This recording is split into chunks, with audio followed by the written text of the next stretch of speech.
Google stepped up to share its tools and expertise to citizens around the Palmetto State. Google reinforced resources to support distance learning across Berkeley County. Google evolved its Rolling Study Halls program to develop rolling hotspots. Google established monthly community mobility reports. Our Moncks Corner data center team was undeterred, sending a love bomb to my sister's house. We also wanted to make resources readily available to minority business owners. Our Google for Startups team was excited to name upstate native Harold Hughes as the South Carolina recipient of the Black Founders Fund. We collaborated with Trident United Way, Together South Carolina, and the South Carolina Grantmakers Network to provide 120 Chromebooks towards the U.S. Census data collection effort.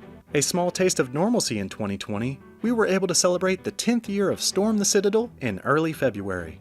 Google also gave grants to low-country schools to help foster interest in robotics. Over the past year, Google has also teamed up with the South Carolina Aquarium to help boost on-site Wi-Fi. There's no doubt that 2020 had its challenges, but together we were able to support one another when we needed it most. What makes Southern First different is when you walk through the door and everybody already knows you. Relationship banking is really knowing your clients, knowing them by name, knowing their pets, their children. It really just means having a banker. When they need something, they call Sam, their banker. Well, the first messages I get on Mother's Day and my birthday are actually from clients. At the end of the day, we put the client first. That's just the Southern First way.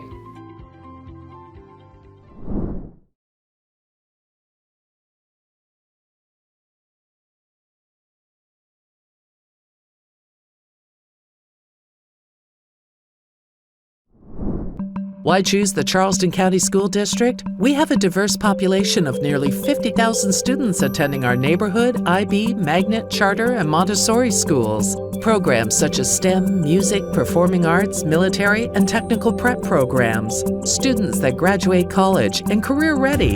And Newsweek's top-rated high school in the nation. Visit our website to learn more about the best choice for your child's education. Charleston County School District, where students are the heart of our work.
Good morning and welcome to the 4th annual What Women Bring event, where we support, honor, and celebrate women who have not only made strides in their career, but are living the mission of the YWCA by addressing systemic barriers to success, promoting peace and justice, and providing advocacy and mentorship for voices often left unheard and identities overlooked. I am LaVonda Brown, and as the Executive Director of YWCA Greater Charleston, it is my honor and privilege to welcome you to WWB 2021. You are in for a treat as we learn the drive and passion behind these empowered and empowering change agents. If you've lived in the world that I've lived in for the last 2 years, it's been a challenge to say the least. But despite the challenges, frustrations, and limitations, these women have continued to make a difference in their corner of the world, and you have continued to support the work of the YWCA, and for that, we are grateful.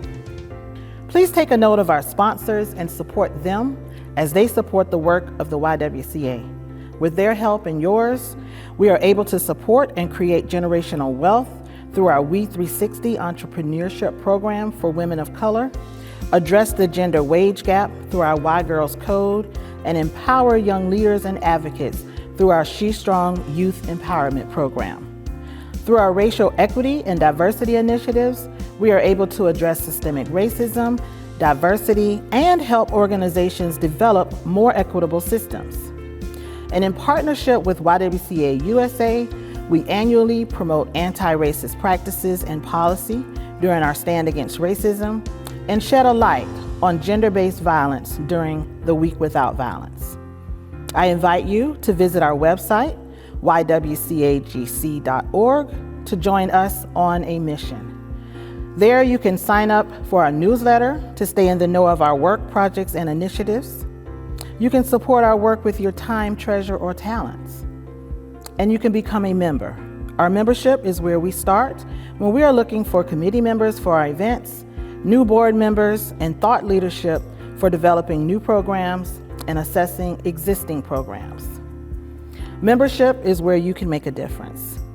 Also, please do donate throughout this event through our text to give. Every gift helps advance our mission. Once again, thank you for joining us. We hope you leave this presentation inspired and motivated to make a difference in your corner of the world.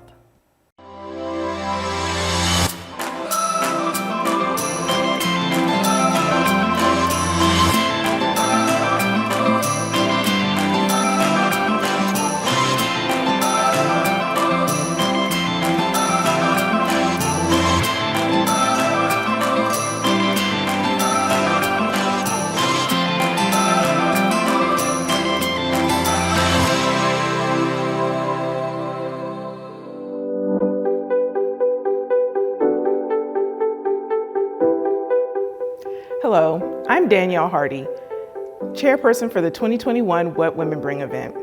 I have the honor and privilege of introducing to some and reintroducing to others our host for this year, Octavia Mitchell.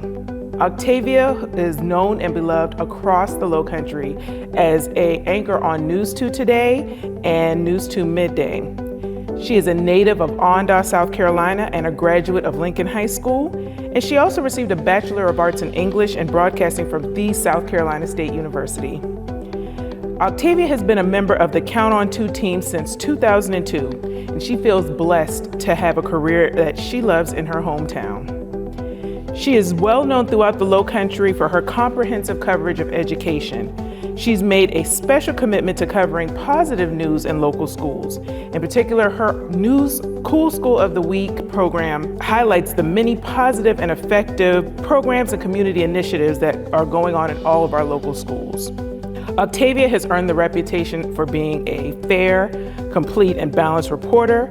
She's an Emmy-winning journalist, and moreover, she has received numerous awards and accolades for her role in the community. She says that she is most passionate about telling stories that have a direct impact on the community, and she strives to be a voice for the voiceless. One of her favorite quotes is, "A good head and a good heart are always a formidable combination, but when you add that to a literate tongue or pen, then you have something very special." And that's from Nelson Mandela. Octavia is a member of the National Association of Black Journalists, Delta Sigma Theta Sorority Incorporated, and Union African Methodist Episcopal Church. She visits schools regularly and has served as a mentor for many school-age children. When time allows, she enjoys dancing, reading a good book, writing poetry, swimming, and watching old movies. And of course, spending time with her husband, Nelson Hilton, her son, Caden, and her close-knit family. Octavia has been a supporter of What Women Bring since its very beginning. She is a staunch advocate for education, a voice for the voiceless, and is always in tune with the YWCA's mission of empowering women and eliminating racism. We are honored to continue our relationship with her. Welcome to What Women Bring 2021 with our host, Octavia Mitchell.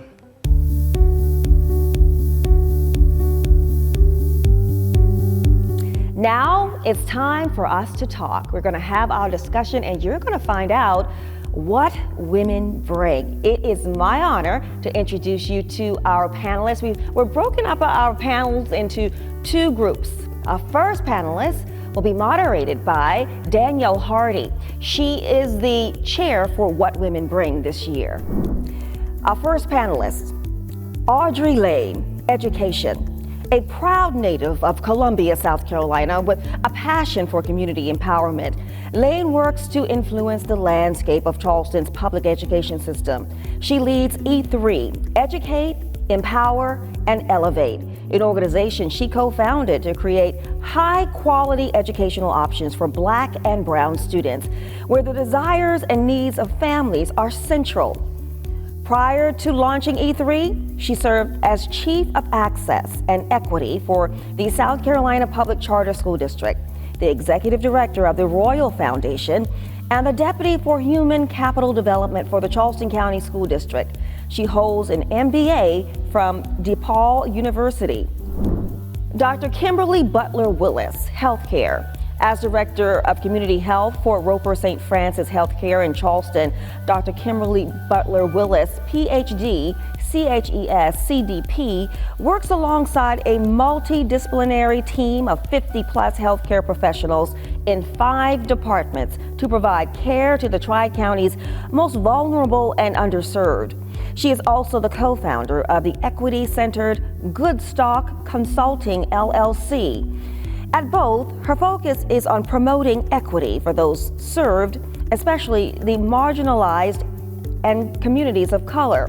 She has been recognized as one of the South Carolina Black Page's 20 under 40 and holds both a PhD and a Master of Public Health in Health Promotion, Education, and Behavior from the University of South Carolina.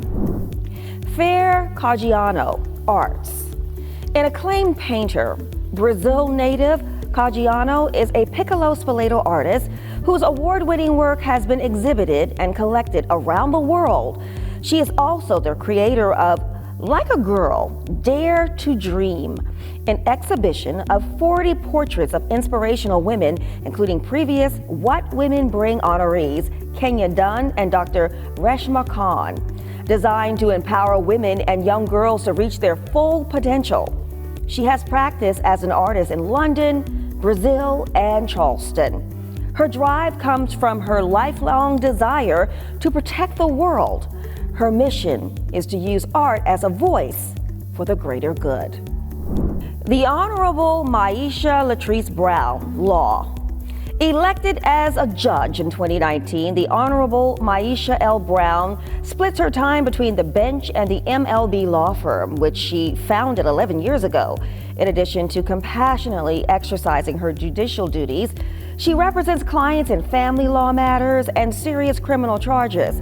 A previous public defender, she is an honors graduate of the Charleston School of Law, where she served as president of the Black Law Students Association and sits on the board of the Tri-Community Center.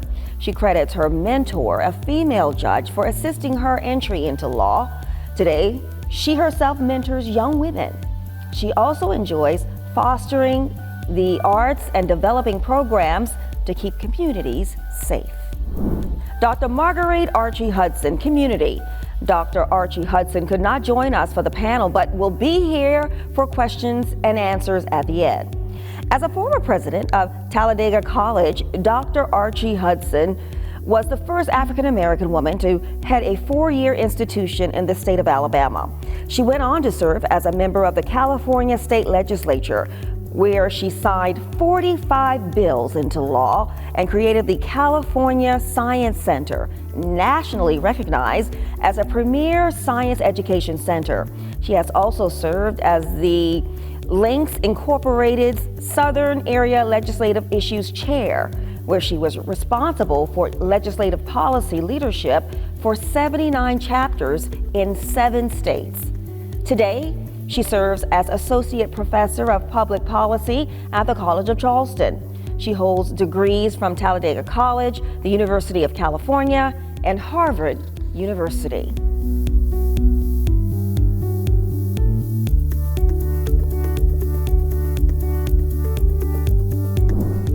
So Audrey, we'll start with you. We've seen a recent surge in the diversity, equity, and inclusion initiatives, but this work is not new for you. You've clearly been doing this a very long time. When and how did you get involved with DEI? Thank you, Danielle.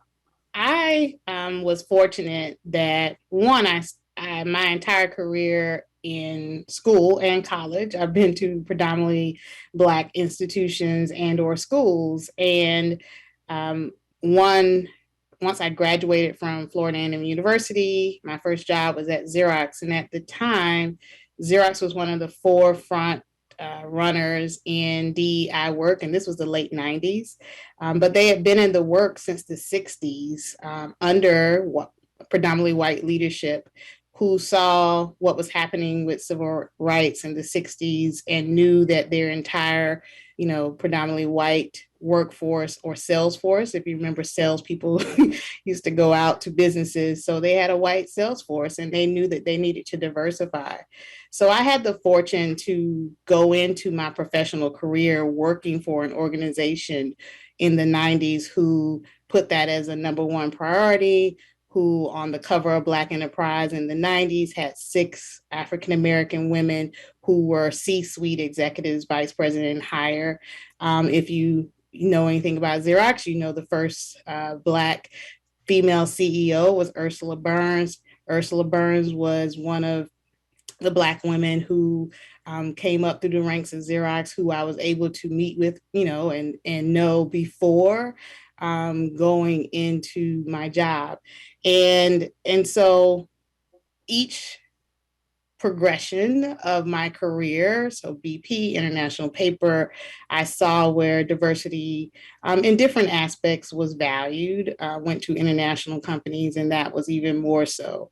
It wasn't until I got into education in 2008, so some 20 years later, that I recognized that I was fortunate, that was an anomaly, that everyone didn't approach it with an intention. And I was thinking that would have been the case in education and in the nonprofit sector, and it was not. So that's kind of really how I got into diversity, equity, and inclusion. And how have you seen that transform over the years? That's a lot, Danielle. I think it's gone from, we talked about diversity in the 90s, and then we kind of moved to inclusionary practices, or trying to move to inclusionary practices. And as of late, we're talking about equity. Equity meaning that people have what they need to succeed and be excellent in wherever they are.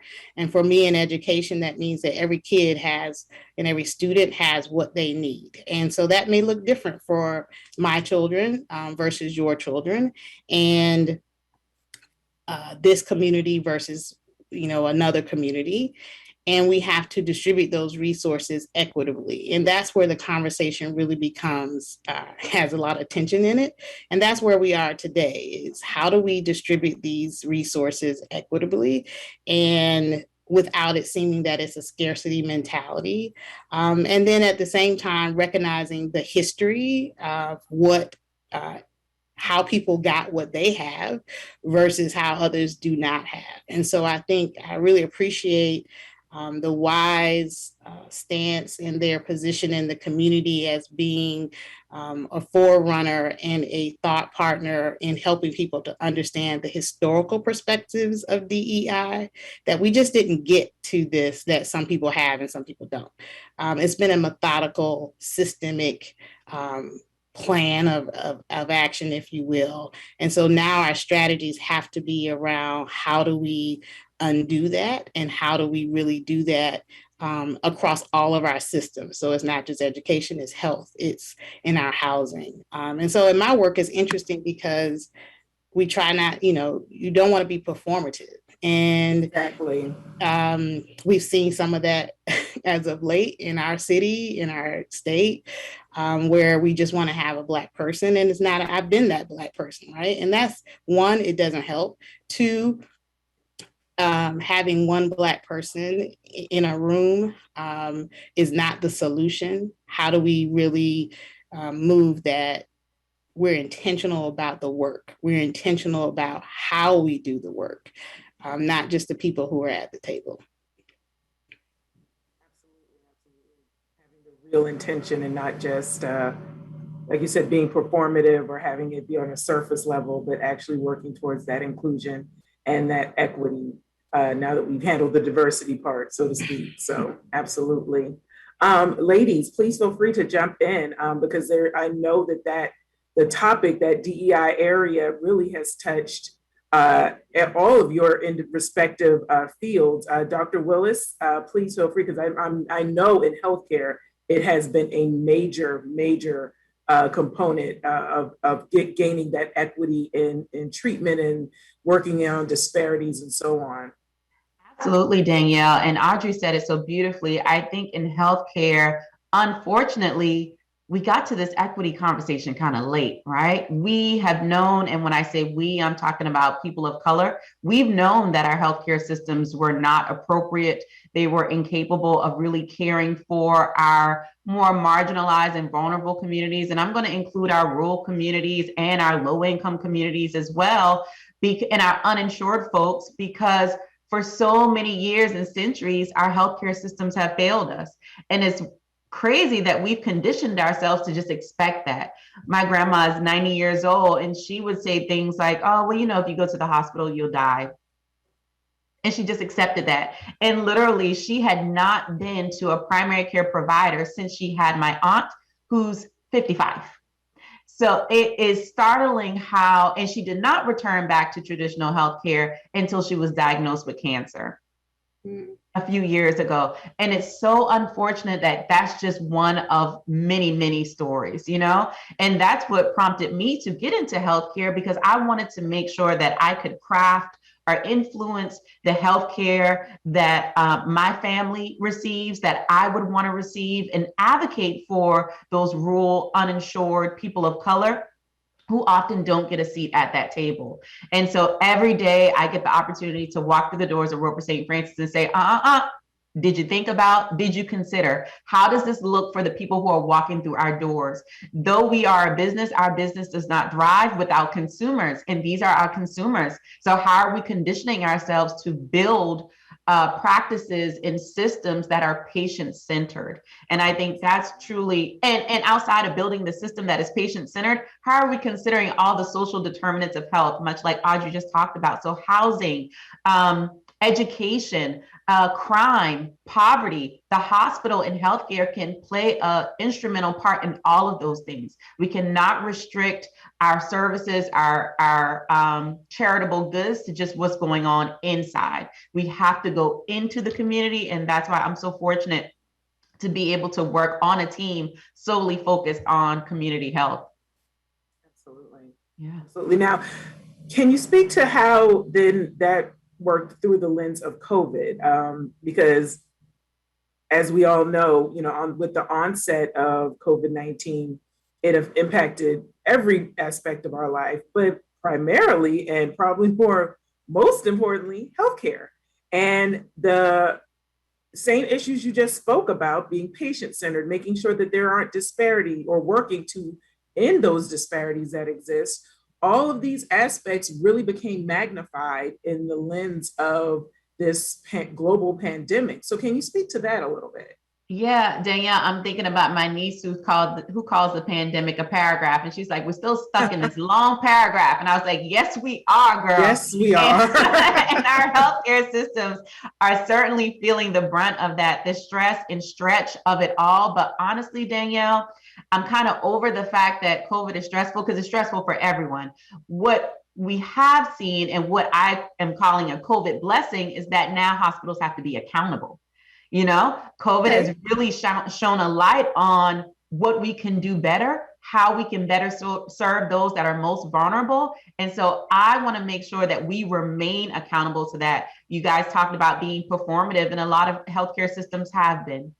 After George Floyd, we committed to all these things and how we're going to do healthcare different. Well, let's start to see that in action. Let's put legs on those words. And so outside of Roper St. Francis, then I also built a consulting company, Good Stock Consulting, where we can then, I say, infiltrate systems, even outside of healthcare systems, truly agnostic of industry, to preach this word, to talk about and encourage leaders around the table to explore how they can make changes to make sure that they are catering to the least of these, right? If we're going back to the Bible, how are we, regardless of which industry you're in, how are you making sure that you're taking care of those who are less advantaged? Because if you are doing your best to care for those that have the least, then everyone will succeed. All boats will rise. Isn't that like the metaphor? Something about the tides and then the boats rise. So if we're focusing on those that we believe have the least, I believe that we'll see better outcomes for all. And that's truly where we need to start in healthcare and beyond. Absolutely. Absolutely. So to switch gears a little bit, Fair, you are in the arts sphere. So the experience might be a little different, but I know that the concept of inclusion and equity still plays a part. Art being such an expression of humanity and of the artist's purview in the world. How have you seen that those areas kind of infused with your art? Are there things you wish you knew before you started your career as an artist, before you really came into your own in that way, that you would, share with women that are new to this field in terms of striving for that equity, making sure that the environment is inclusive with respect to diversity? I'll say that I consider myself lucky in the art industry because we are known to be the people that mix and match. So the art world is always, very inclusive in that sense. Not so much when it comes to business. So of course, there are galleries that focus on minorities just because, sometimes there's not enough space for everyone. But the way that I decided to do my art is to use it as a voice to promote awareness and help, be a trigger of change. So I did that project that you probably heard about, was Like a Girl Dare to Dream.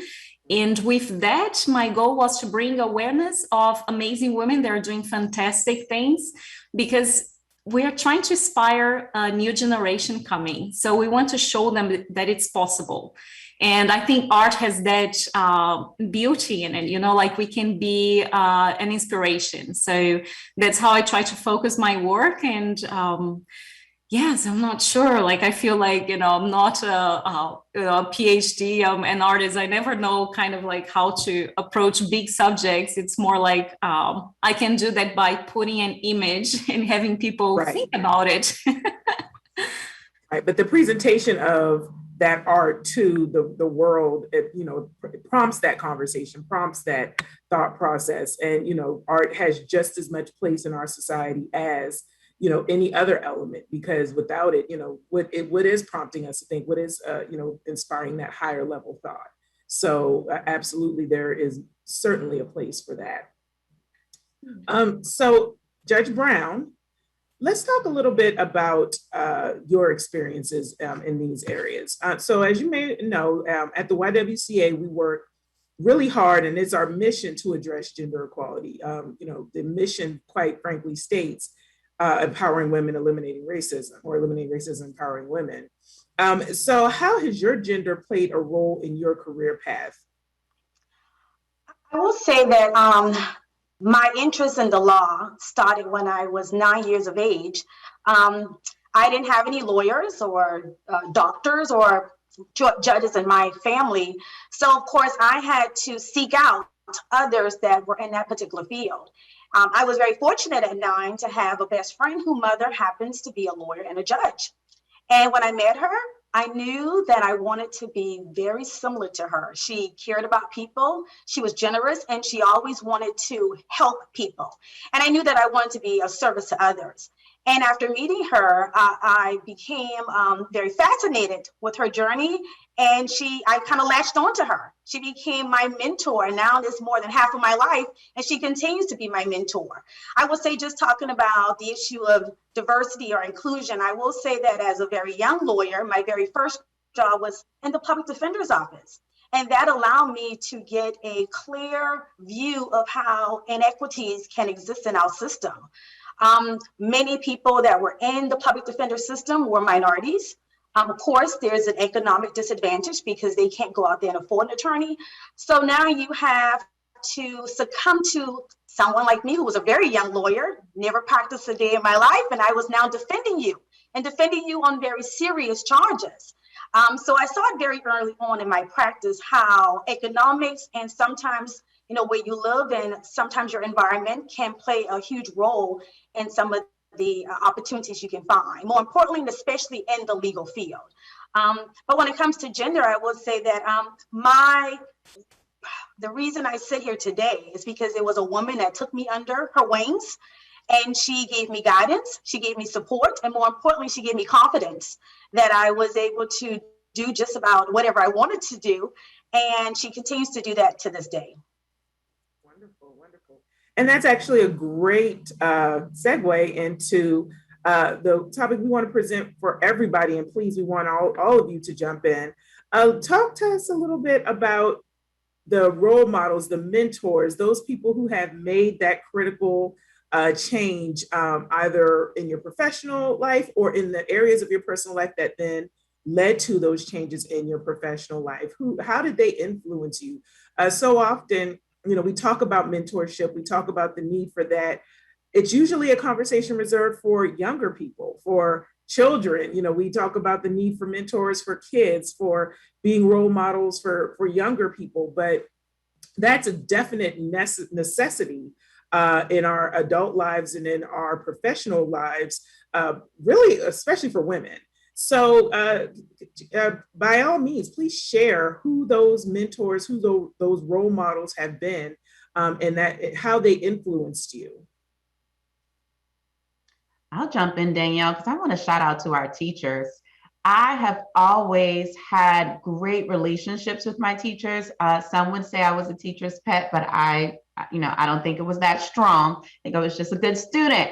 But I found that through elementary school, all the way through college and grad school, that my teachers, my professors were always my biggest cheerleaders. I come from a family of teachers and nurses, so it only made sense that the teacher would lead me to healthcare. But in particular, I still talk to my 3rd and 4th grade teachers on a regular basis, but the person that I would attribute a lot of my ambition to was probably one of my college professors, Dr. Ruth Strickland. I started USC and I just thought, I'm smart, I got this.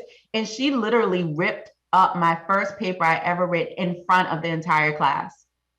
And now for someone else, this would have crushed their self-esteem, but she knew that this would push me. And I got so upset. I wrote a paper about how it was based on Swahili something, and she was not buying it. And this was an older white woman. And I was like, you're not buying it because you don't understand my culture. And we got into the best conversation of my life. And from then, she then hired me to be an English tutor. And she stayed on my butt. I was a 1st-generation college student. I had no concept of grad school or what it was, where I would go, who I was trying to be. And she forced me to enroll in programs to help me even pay for those grad school applications and to pay for grad school. But she was so instrumental in building my academic career that I actually thought I wanted to be a professor at one point. So So I would just want to pause and give a shout out to the teachers. They are so overworked and underpaid, but they influence and really, I would say, build this country. And all the people that you see and admire are probably influenced by a teacher. I know that's been my personal experience, so absolutely. I would say people that come to mind are, my mom, of course, who was a working mom before it was like a book written about it. And she went back to school, stopped going to college at Benedict, married my dad, had kids, then in her 40s when I was, she probably had me when I was 30, so I was in elementary school. She went back to nursing school and wanted to be a nurse. And, to the chagrin of my dad, who was like, how are we going to do this? How are we going to pay for it? How are you going to have the time? What about the kids? And she's like, I'm doing it, right? And she did. And then again in her 60s or 70s, decided that she was called into the ministry and went and got her bachelor's in religious studies from Allen University and is now an 80-something-year-old retired pastor in the AME church. So when I think about like giving up, when I think about how to manage my household, I think about my grandmother who was a domestic for many years in Columbia, and then for the state hospital on Bull Street, if you're familiar with Columbia. And I think about how, the things that we take for granted in our households, bringing the family together for meals every week on Sundays was our big deal. We met at my grandmother's house and she put out the china, she put out, the silverware, and it was a routine. And now, even after she passed, like that's important to me for big holidays, for the family to gather around and, we're eating off of china. We're eating off of, the glassware that, of course, we don't do all year long, but how she maintained her house. And then finally, I would just say mentors in my professional career, being able to see women leading at a very young age framed what that was for me in my 20s. So now in my 40s, I always think that we can, right? I always see, how we can in the arts fair or how we can, in the criminal justice system, Dr. Judge Brown or Dr. Willis, how we can in the healthcare industry, because I've seen it all of my life. And so when you all were talking, I just think about representation and how it matters so much and how each one of us has to continue to do that for our younger generation, that they see it at a young age. So Judge Brown, when you were saying how, you're seeing your friend's mother be an attorney and a judge, right? That's life-changing for a child under 10 if that then shapes their world. Our children, my high school student growing up seeing a first Black president, he doesn't know anything different, right? But for us, it was, we were well into our 30s and 40s. So I just think, those are the folks who I think about all throughout my professional career. And now I continue to be mentored. I seek that out. I, have intentional conversations with folks, set up, lunches, now virtual conversations, check-ins, what have you. I will call people in the morning, noon or night. Hey, I'm troubled by this, or I'm thinking about this opportunity, or do you know so-and-so? Because that's the other powerful piece sometimes in our communities, that we don't recognize the power of the network. And so you got to know who you know and know who you don't know and get to those folks. I will just say, I will piggyback on what everyone else has already said, which is that at different times or phases of my life, I can tell how other people have been influential. Clearly, my mother worked really hard so that she can provide a life for her two kids. She joined the military at the age of 19, which left me behind with my grandmother. And my grandmother raised my brother and I primarily. But just watching my mom make the sacrifice she did so that she can offer a better life for myself and my brother.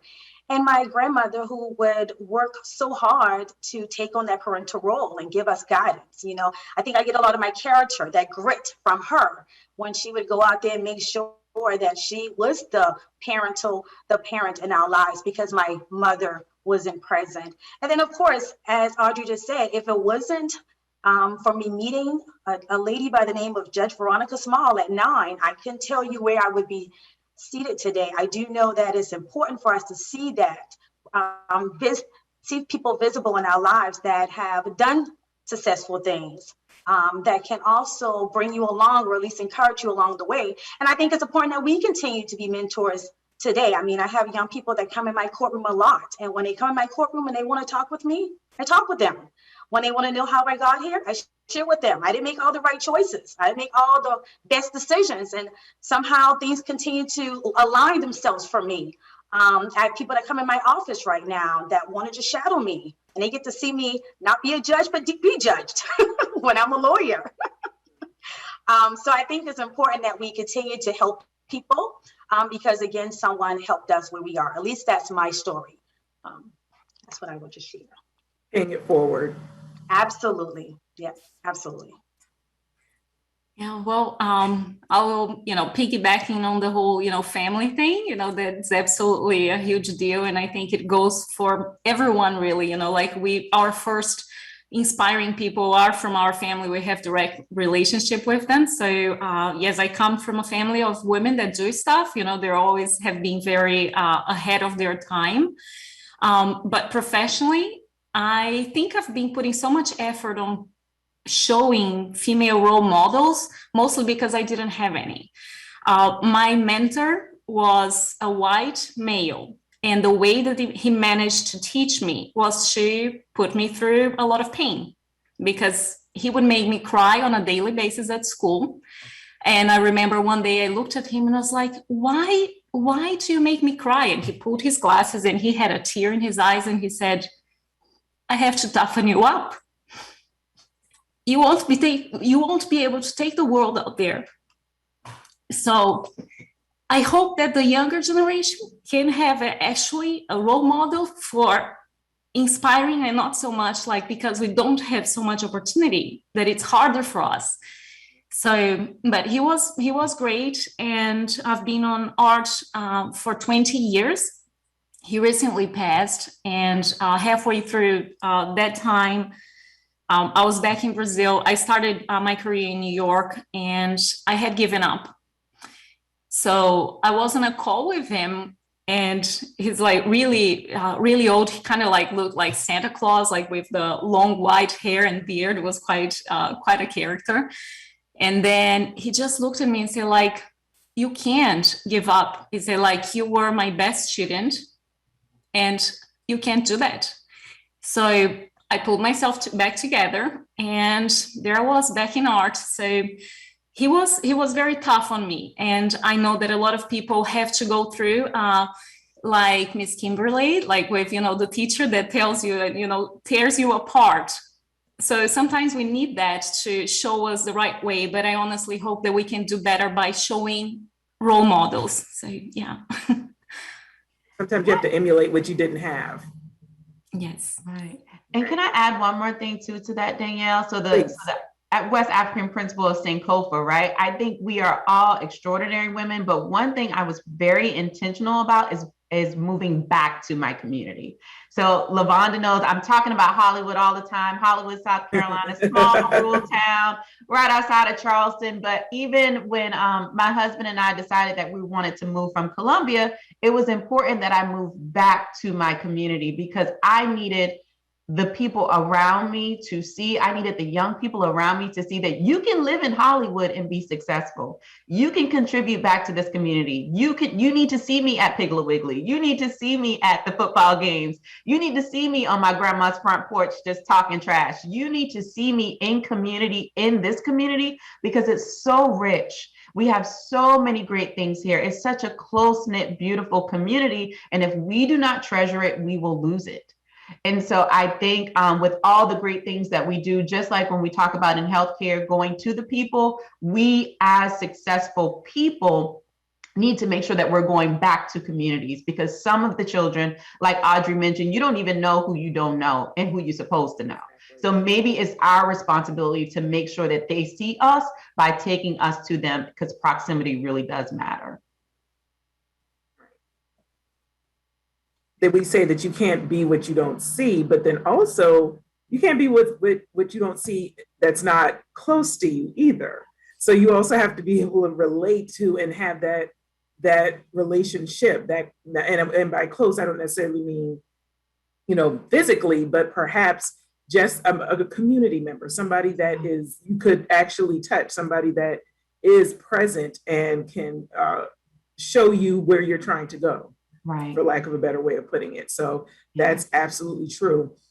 One of the things that has kind of stripped away a lot of that feeling of community, to Kimberly's point, is the not the advent, but also the growth and rampant, some people would say growth out of control of social media, where the idea of just two people having a conversation face to face is foreign. And for a certain generation, for younger, newer generations, that concept of interpersonal relationships and time together is almost gone. They never knew it. So to that end, and again, this is for everyone to jump in on, can you talk a little bit about how you perceive that in your particular areas, perhaps in your own personal lives, how that has changed, how social media has impacted that community sense, but then what are you doing, if anything, to counteract that and to combat that?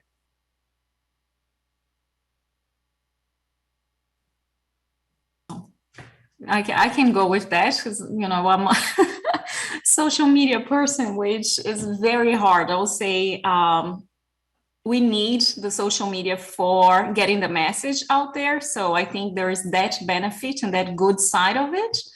But the downside of being so focused on the image and the generation that is coming after us, like I see my kids, and I have a teenager, she's 16 now, and they really lost the ability of talking to each other. They don't know how to do that. So there's a lot of lack on social skills because of the social media, and the whole, like you're kind of like fake in a way, because you have to put something like to present to people, and it's not your true self. But in the other hand, like, it can be an amazing tool. Like I've been using the social media to show inspiring stories. And I think, like the Y has been doing that too. So I think we can make the best use of it. We just have to remind our children that there's a world outside of it. Right, absolutely. What I will say briefly about social media is that I am not an avid user of one. I certainly enjoy seeing the information out there. And I will be honest, because we are so disconnected these days, I learn most things from social media platform. And that's probably not good.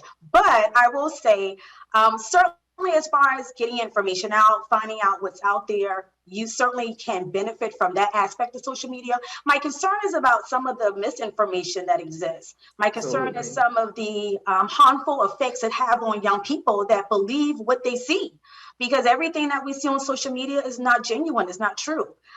It's a little distorted, if completely unreal. So that's some of my concerns about it. And more importantly, because I am in the law, the issue becomes, do we monitor that? How do we make sure that the information is correct and that we're not circulating false information that could be dangerous to people? But we have a First Amendment right, so that's concerning. It's so many ways, things that you have to consider. But I do think that there needs to be some reform as relates to social media platform. I certainly don't think we need to scrutinize it heavily, but I think we need to make sure that we get information that's true, that's real, and that if it causes harm to people, we got to figure out how to eliminate that as well. But again, my access to social media is mostly looking at it because I want to know what's going on in the world. And that's how most people get their information. But the key was practicing discernment and what you're getting to and being able to filter through that information. That's Dr. Willis, I know that that's probably been key in healthcare with our last few moments. If you want to just touch on that, what that has been like, the interaction between social media and healthcare, and that information versus misinformation. Absolutely. So I'm not a social media guru by any means. I'm still trying to figure out how to work the Twitter and even the TikTok. But my daughter is 7 and she has it down pat, right? With no tutorial lessons. So I think in healthcare, we've learned that we have to use social media, right? It's not a choice anymore, because that's like Judge Brown just said, that's where most people are getting their information. But I also agree that we have to be responsible with our social media. So how can we combat the misinformation? We have to pump out more information. But it's like, when is enough enough? How are we spending too much time in a virtual space that we're missing out on precious opportunities in real space is what I worry about. But I know that healthcare systems across the country have no choice but to make sure that they are actively engaged on social media, because it's a primary source of information for anything you can think of. And it's important that we're in the conversation, because if you're not in the conversation, then misinformation will win. So almost using that as a tool to combat, controlling what you're putting out there to combat the misinformation that gets spread so rampantly. That makes perfect sense. And you're right, because that's such a major tool. And if you're not using it, then you're missing out. You're missing out. And making healthcare digestible. So like a great thing that I've seen healthcare systems do, that Roper St. Francis is even doing with COVID, we're using the infographics to show how many people are in the hospital, how many are vaccinated versus unvaccinated. It's a great way. It's a 30-second look, and you can fully understand what's going on with the census in our hospitals. I think so. So we're learning new tricks and techniques, because the attention span seems to be getting shorter and shorter. But at least the people are getting the information. Yeah. Well, ladies, thank you so much. You all have shared your amazing perspectives. We're so honored to be able to invite you to this conversation and to honor you for your respective contributions in your fields, and then also for just being such great change agents and people who have made such a significant impact on your communities as well. It has been my honor to share some time with you today. And we thank you again so much from the YWCA for participating in this year's What Women Bring. Thank you. Thank you. Thank you. Great to be with all of you. Absolutely. Great company. Thank you, Lavonda. And Wow, what a conversation. And we're just getting started. Our conversation continues with our second panel, and that's coming up. Stay with us.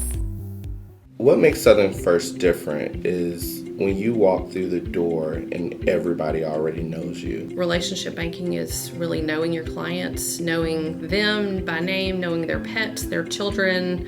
It really just means having a banker. When they need something, they call Sam, their banker. Well, the first messages I get on Mother's Day and my birthday are actually from clients. At the end of the day, we put the client first. That's just the Southern First way.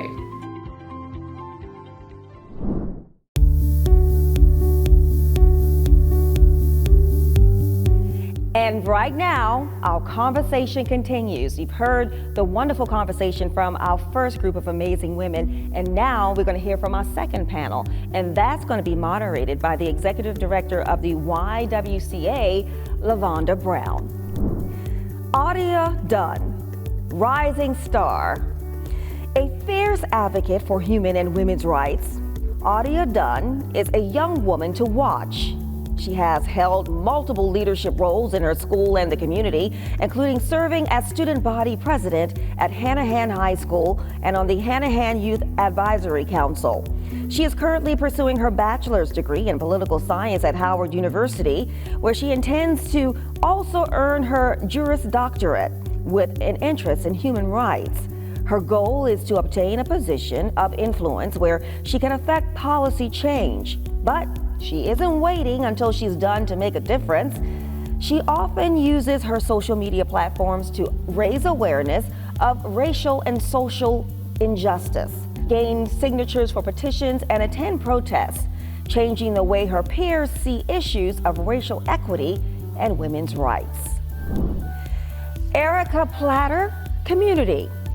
A passionate, service-driven nonprofit leader, speaker, and growth coach originally hailing from Washington, D.C., Platter is an active advocate for equitable opportunities for women, children, and communities of color. She currently serves as Executive Director for Our Lady of Mercy Community Outreach, where she focuses on addressing the root cause of poverty, creating systemic change, and helping create and sustain equitable and inclusive communities. She has also served as Senior Director of Diversity and Inclusion for the Council on Foundations, led workshops for women and girls in collaboration with the DC Rape Crisis Center, and served on multiple boards. She holds an MBA and MS degree from the University of Maryland. Janet Bates, business. A construction industry veteran who currently heads business development for J.E. Dunn Construction, Bates aims to change the face of construction so young girls can see themselves in any role in the industry.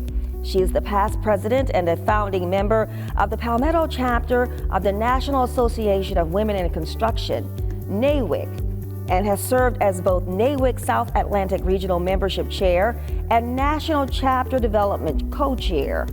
Her work garnered her national recognition as NAWIC's 2019 Future Leader of the Year. She also sits on the board of the Charleston Metro Chamber of Commerce and its Regional Policy Council. She holds an MBA from the University of North Carolina.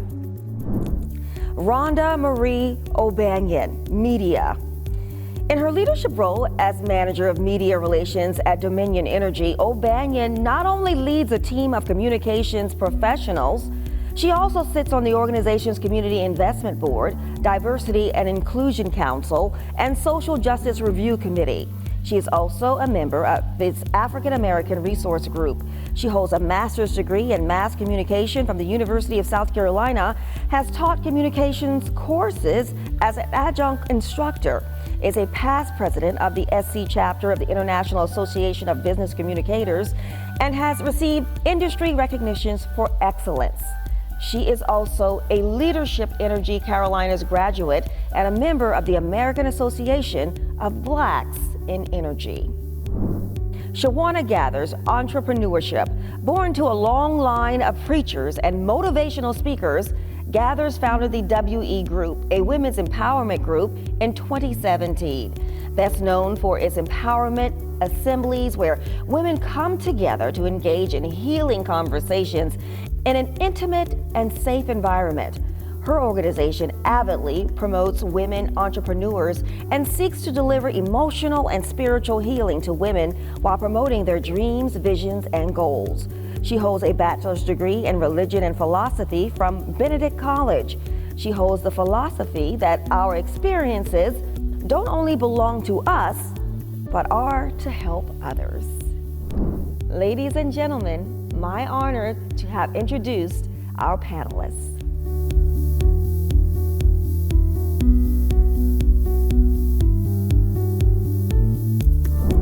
So I want to start with Erica. Erica, welcome and thank you.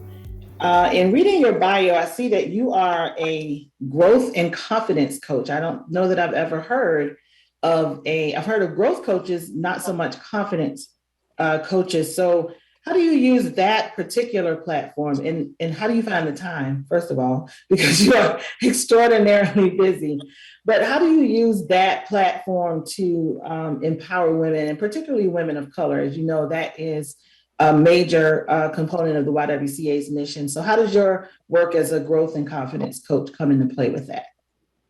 Well, you know, a lot of times we as women actually have all the skills and information we need to be really great leaders, to be change makers, to be advocates, to be great storytellers, but we don't always believe in ourselves. And a lot of that is because of what society has taught us about who we are, and we actually believe that. And so I really help women dismantle those belief systems and rebuild belief systems based on their truth and on how they actually show up in the world, and help them see the skill sets they have both innately, but also have learned throughout, whether it's their career or even through their academic success, since I help coach women of all ages. And so in many ways, not only do I help women empower, I help empower women to find their truth, stand in their truth, and walk in their truth, but I also help them find the confidence and remember who they really are in the world that they're walking in nowadays. Awesome. And that's really important. And I think sometimes, we think about confidence and we think about just teenagers or young people. We're not thinking that there are women with careers and lives and who walk around looking and presenting confidently and may not have all those things. So I think that's important.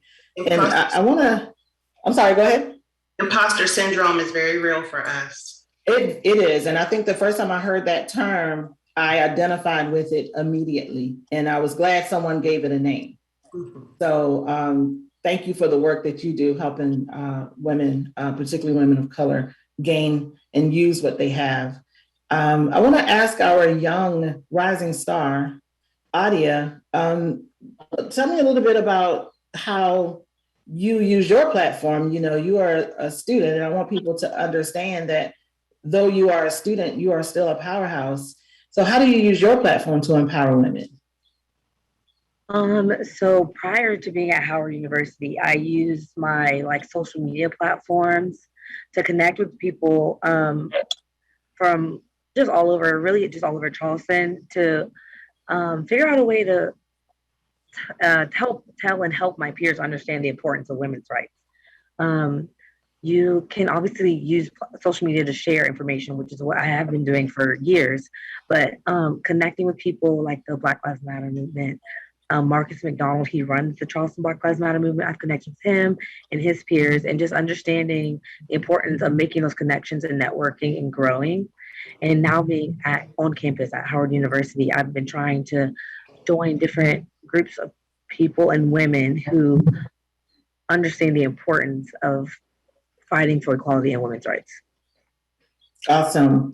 I'm glad you mentioned social media, because I couldn't wait to have this conversation, particularly with you, after all of the things that's going on with Facebook right now, and the whistleblower and all of that. So you've talked about some of the positive aspects of social media. What have you seen or girls in your circle seeing as it relates to some of the negative influences and impact of social media on their personal lives and their confidence and self-esteem? Social media definitely can have its negative impacts. Social media is just not necessarily, it's not real. And you have these people who you look up to, and they post pictures that make them look like they have this perfect life, and that they're always happy, and that they're always put together, and it's just not real. Because no one ever posts their bad days. No one posts when they have a bad mental day. No one posts when something bad happens in their life or their family. So it just affects people because they believe that what they're seeing is what's real, and it's just not. Absolutely. So sticking with the whole women's empowerment piece, so Janet, you work in construction. And, we talk about gender, the gender gap, we talk about gender roles, and we talk about gender disparities. How has your gender played a role in your career path? I wasn't planning on being in construction. It was never part of my career path plan. I sort of accidentally fell into it. And I didn't know what I was walking into as a mid-20s woman. Walking into a construction company. It was a smaller regional company that I used to work for, and I was the only woman on the leadership team. And I didn't understand the impact that I had until a couple of years later for the other women in my organization. And that's really what made my eyes open up to just this huge gap that there is between men and women. We talk about women in construction, but the guys that I work with aren't called men in construction. They're just in construction, right? We keep having to put ourselves into this other box. And the women that I know who work in this industry are phenomenal. And they bring something to the table that this industry needs. in terms of their creativity and their out of the box thinking, their ability to multitask. And these young women who are like Adia's age, who are coming in, do not care about the whole women men thing. They just want the job, they want it to be equitable, and they're not going to put up with it. And I sort of have realized that it's my job to speak up now and make sure that the people that I work with are creating that space for these women to be able to come in and have that type of job and have that type of career field. I think that I stand on the shoulders, I always say this, I stand on the shoulders of the women who came before me. And they had it a lot harder. You know, women for many years were just in the office, they were admins. I still meet some who are unable to go to professional and personal development workshops or events and meetings because there's this perception that if they leave, like the fax machine's not going to work. I don't know who still uses a fax machine, but that's another topic. So they worked really hard to get to, you know, to change the perception of women in the industry. We still have so much further to go. And these young women who are coming in need us to be there and expect us to be there. So there's a lot of work that I can do during my time in this industry, and it just fires me up. I never thought that gender was going to be part of my platform or my thing. I am absolutely a raging feminist, and I'm really excited that I get to bring that to the table every day. Awesome. Anyone else have anything on gender and your career path? I would actually offer that, you know, in my career, I usually am the first or the only, especially in my younger years. I was either the first or the only woman or the first or the only person of color in rooms, in conversations, at tables. And many times I was looked at to be the sole representative at the same time. And that's a tough situation to be in, but I agree with a lot of what Janet says. I actually feel like that's our responsibility, is to pave the way for the next person to come and take over from where we are. And we really do have to stop conforming to the male workplace rules. We kind of fit in where we get in, and instead we need to be crafting our own path. We need to learn the game, and we need to learn how the system works, but then we need to let it work for us the way it needs to work for us as women and bring our whole selves to the roles that we play. Right. The rules weren't written for us or by us. No. So I'm happy to learn them, but I'm not going to follow them. Rewrite the rules. That's right. I'm going to rewrite the rules. Absolutely. I mean, a lot of what I'm hearing, it certainly resonates for me. Of course, the energy industry is dominated by a lot of engineers and other technical degree types. I'm none of that. African-American women with degrees in communications, mass communications. And that's one of the things that I do enjoy bringing to the table for the company, is that when we're trying to build this pipeline of our future employees for the company, we need to let this generation know that they're more than linemen, they're more than engineers. There's a plethora of diverse career opportunities within the energy industry. And yes, it can sometimes pose some relatively unique challenges for women, but I welcome those challenges, and I welcome others to join me in those challenges, because we have a voice that's distinct and unique and adds value. And at a company like Dominion Energy that absolutely embraces diversity, equity, and inclusion, it matters to have those voices at the table, in the room. So a great industry to thrive in for people of color and for women. And that's what we hope that our organization works towards, is shining a light on those industries and those careers that women may not necessarily think of, or like you said, may think of it as a one type of, it's an energy industry, therefore I must be an engineer of some sort. But there are other positions and there are other opportunities. And to see a woman like you, Rhonda, doing that and not being afraid to use your platform to encourage others is definitely commendable. So Shawana, I want to turn to you, as you got a lot going on, as does everyone on this call. But I wonder if, before you started your business, because you have, we all have our day jobs and then we have those other things that we do, but you have a very robust business where you really work towards empowering other women. what do you wish that you knew before you started in your career path, be it that as an educator or as an entrepreneur? What did you wish that you knew that you might be able to share with younger or even more seasoned women that may be watching this interview? Okay. Thanks for that toss. I have to lead with this. Giving myself grace. The ambition that I think we all have as women, or especially those that dare to step out into entrepreneurship, you feel that you have to rise to the top and quickly, and that you have to get everything right, cross every T, dot every I, have all the money, have all of the resources. And it is okay to give yourself a little bit of grace as you ascend on your rise. And you will fall, you will make mistakes. But I would say that what I would do for myself as just starting out is to remember that it is a process, and it is okay to ask for help. Of course, I'm asking for help, but as far as you do not have to be on top, and it takes some time. So it is a challenge to those, like I said, that are very ambitious and I know I'm not talking to myself here, I'm sure others can attest to this, that if you are really ambitious, being on top, those go-getters, those overachievers, entrepreneurship is not for the faint at heart. You are not going to be on top as you would rise in a corporation, and the resources and the SOPs are laid out for you. You're learning as you go. And some of those things are just not, there's no roadmap, especially in a nonprofit world where you're not making any money. It's hard work.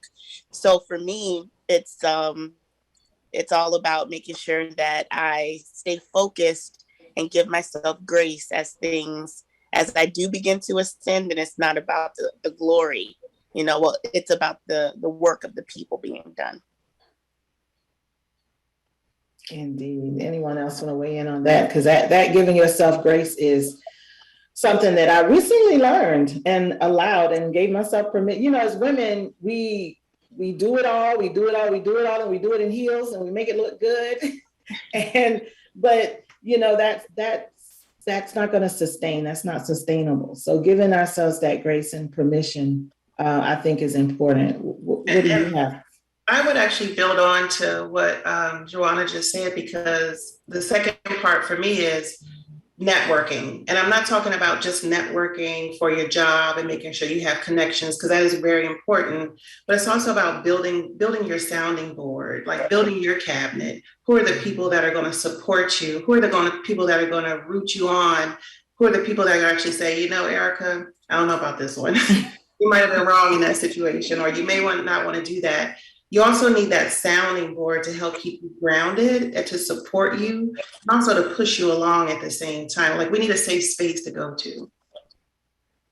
Yeah, I would certainly agree with that. The whole advocacy piece, you need an advocate, and you can be an advocate. So it's kind of, I think, taking mentoring to the next level. And it's that huge piece about having an advocate, because sometimes, especially the larger the organizations, the larger the companies, or if you're in communities that you may not be as familiar with, there are already networks in place. And sometimes it can be hard to penetrate those networks that are already in place within a company or within a community. So, building that network and having folks that are in your corner to advocate for you, it makes a huge difference. And then once you're able to advocate for others, it makes things all the better. Well, they say. I would add that. Oops, sorry. Oh, go ahead. No, I would add that the one thing I really wish I knew when I started was that speaking up and speaking my truth, as scary as it was, actually gains respect from the people that you want respect from. Speaking up, absolutely. Finding your voice and using it.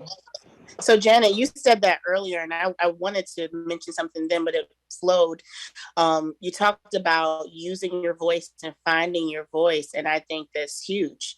And we need a safe space. And back to what Erica said too, you need a safe space and some people in your tribe and your circle and your network that don't mind giving you that truth and giving you a safe space to speak your truth, so that when you do go to that place of work and it's not unfamiliar territory for you to speak up. I think that the two work together. If you have that place where you feel safe, that when it's time to have courage and speak up and use your voice and trust your voice and stand in your power, then it's not as hard. The confidence is there from your circle.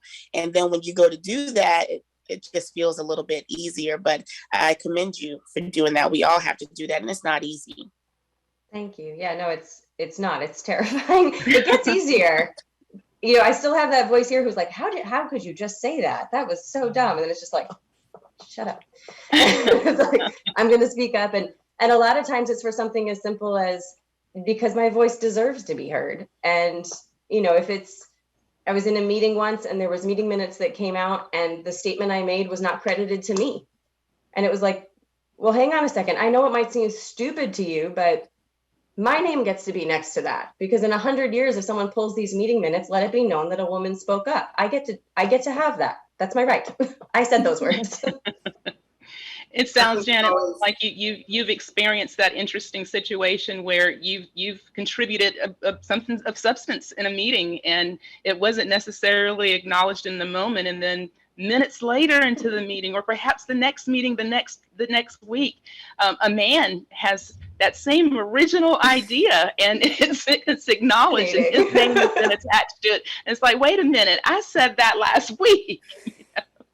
Yeah, I think for me, it all goes back to the things I wish I knew when I first started out in my career was that I was good enough. I was good enough for every promotion, every project, you know, every situation. And also to like we're saying, do it scared. Like sometimes you just got to do it scared. Your knees are shaking, your voice is cracking, but you need your voice to be heard, like Janet is saying, or you know you're the right person for the position. You got to do it scared. Oh, I like that. Yes, I agree. And I think Janet said too that it gets easier because what I just heard was courage. And courage does not mean the absence of fear. It is what you do anyway in the presence of fear. And that's what makes you stronger. And that's when your voice cracks less when you speak up. That's when your voice, that you have the confidence to be able to say, yes, no, I said that, and credit me for that. So lots of courage on this call. I love it. Love it. Love it. Thank you, ladies. So, we're not politically correct at the Y. So they say, don't talk about politics and don't talk about religion. But one of our hashtags for this event is get ready to get real. So we're just going to talk. I'm just going to throw some politics out there. And I would really love to hear what Adia has to say and what everyone has to say. But I'm really interested in what the young people think about what's going on in the political climate around women's reproductive rights. We have seen a boatload. That's a nice way of putting it. We've seen a boatload of things going on and laws being enacted and policies being changed and, that are affecting the lives, the reproductive rights of women. So what are people in your circle, Adia, talking about as it relates to women's reproductive rights these days? I just wanted to say that abortion is healthcare. So we believe that, me and my peers believe that abortion is healthcare. So to see all of these bills being passed, trying to take away the right to an abortion, trying to limit when you can have an abortion is just heartbreaking to even see. Healthcare should be a human right. I don't understand the opposite. I try to think about how you could even think the other way, I guess. But healthcare is a human right, and to be able to be comfortable taking away someone's healthcare is just mind blowing to me. I don't even know. It doesn't really make sense to me. How do you feel comfortable taking away someone else's right? How do you, especially as a male, a man in the government, feel comfortable taking away a right that only women or people with a uterus can make that decision for themselves. Right. Yeah, I think that's what outrages so many of us, and I'm glad to see that with many of the things, and particularly what we saw with all of the social unrest and everything that took place last summer. What we saw was a generation of people that have just had enough, and are don't understand why this is so hard, right? Like for them, all of these things, these basic human rights make perfect sense.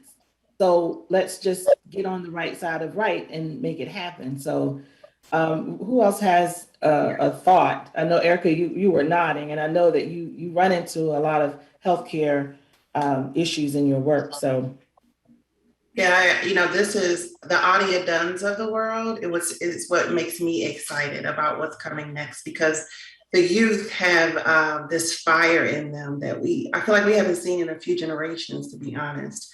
And I think there's a lot of change that they're going to enact in the world. So when it comes to this topic and a lot of topics, I really feel like there's a really deep blurring of the lines between religious beliefs, personal beliefs, and being in other people's living rooms. Like, are you in my living room?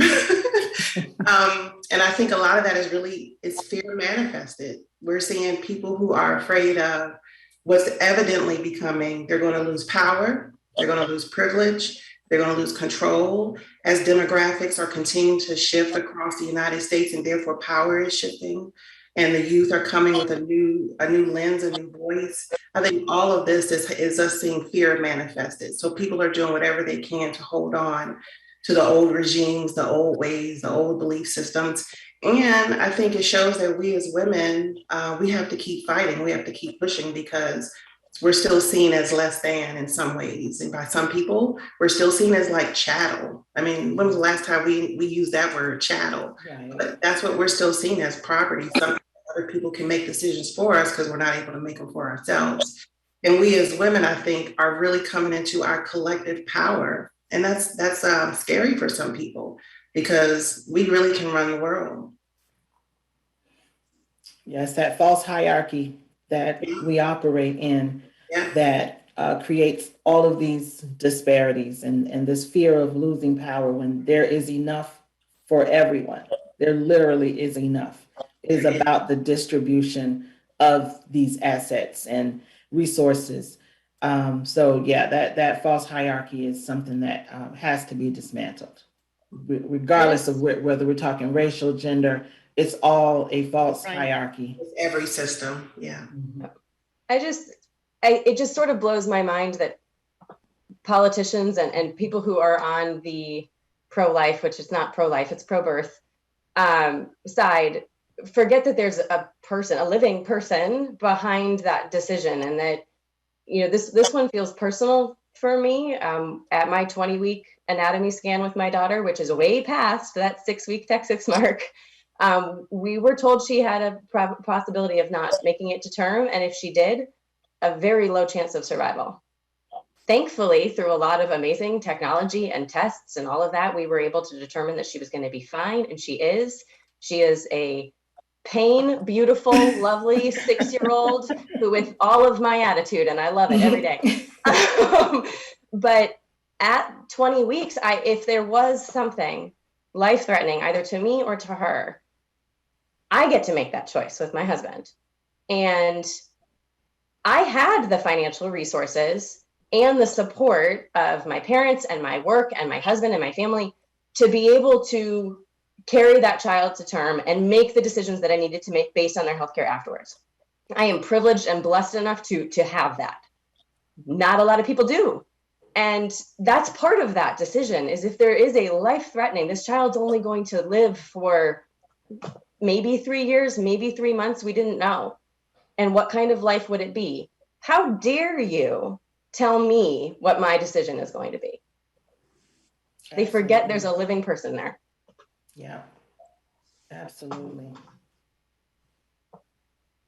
All right, well, we have a few more minutes, and we cannot ignore the elephant in the room of COVID, because that's why we're doing this, right? This is why we are in our boxes, because COVID was real despite, other opinions. COVID was and is real and affected so many lives and jobs and careers. And, we talk about healthcare that was threatened. We look at the disparities. There's so many ways we can look at COVID, but I think we all have had, whether it's personal or professional, the influence of COVID was great. It was vast. So, Rhonda, I would ask you from a media and the industry that you're in, sort of what did COVID do for your industry and for your work? What did it not do? Yes. Is the question. I think everybody can address that in different angles, but particularly in an industry that provides such a critical service. I mean, people rely on us to keep the gas flowing, to keep the lights on, rain or shine, pandemic or not. Our folks are hard at work making sure that our generation facilities are running and making sure that our linemen and other support people are out there doing what they need to do. It's all about our customers, and they're throughout South Carolina. And when you look at Dominion Energy, even more broadly, that's 7 million customers across our service territories, including more than 1 million in South Carolina alone. So what we had to do, and it's good to be a company that's in an industry that's all about preparation. So dust off that pandemic readiness plan that we had and hadn't had to use before, but we have a plan for everything. Wow. Okay. But then, when you start to put your plans into practice in reality, you learn some as you go. But it was all about, and still is about, being adaptable, being flexible, being nimble, and embracing change, which interestingly, embrace change is the newest value that has been added to our corporate values. And boy, have we been doing that over the past year and a half or so. I think what our customers would say, and that's what it's about for us at the end of the day, is how we have been able to adapt and respond to all of these challenges, but still provide that seamless service to our customers. We have gone above and beyond as well as we can to make sure that we're understanding the needs of our customers. People are still struggling to pay their bills. We've done and still do provide a plethora of assistance programs to our customers who are in need. We have an amazing team of customer assistance folks that are out and about in the community. For example, for the first time ever, we did a partnership with the Gullah Geechee organization down in Beaufort on St. Helena Island. We're going where our customers are to make sure that we can let them know, first of all, what's available to them to help them pay these bills and make sure that they're still able to thrive to the extent that they can in such challenging times. Janet, I know just personally, as a person who does some little bit of house projects, that the construction, it was hard to get parts from Home Depot for anything, like basic things. So I'm wondering how how, from your perspective, did the construction industry was affected by COVID? Yeah, it absolutely was. In a way, I was very grateful that we were deemed essential and we were able to keep working. Buildings still needed to be made. People still were going to work. We had people on job sites. So the first point of order was making sure they were safe, making sure that they had the PPE that they needed. That we were doing temperature checks at every job site, and my team personally was actually working on an outdoor stadium. So that really worked out well because they were outside for most of the time in the middle of the summer. Yeah. Even though, 18, 19 months later, materials pricing is constantly an issue. The labor force has been a problem in construction since the last recession. That didn't change. We are still definitely having a problem getting quality people in trades and in construction management at both sides. And we talk to clients every day about the fact that, your prices went up, and by the way, I can't lock this price in for you today. You have to do it today, or tomorrow the price is going to be different. And so it's just this constant changing, and we have to really change the way that we manage a project on the front end. So in pre-construction, before the construction documents are ready to go, it's okay, what can we release to our trade partners early? Can we start talking about getting those elevators, even though we don't have to install them for a really long time? What's the lead time on getting those materials so that you're not confronted with 12-month lead times and your project grinds to a halt? Yeah. So it has put a lot of pressure on our pre-construction teams, which are wonderful, to sort of like up their game and bring everything that they can to the table. We've gotten very creative with different buyout processes, and I'm also just incredibly grateful to work for a company that got really flexible and said, okay, well, do all of your business development on a computer. I was 3 weeks into the job at this company that I had just joined when we went to the shutdown. So wow. I thankfully had a network already in Charleston. I had been doing business development here previously. So I just wore a J.E. Dunn hat instead and grew out my hair during it and just told a different story. We had over 100 virtual meetings in 1 year in order to introduce people to the company. So there was a lot of, I hate this word, there was a lot of pivoting. For these unprecedented times. Let's throw another one in. But construction will continue to be impacted for a long time. Construction lags the economy. So you're going to start to see some things improve. Construction is not going to be there for a little while. Gotcha.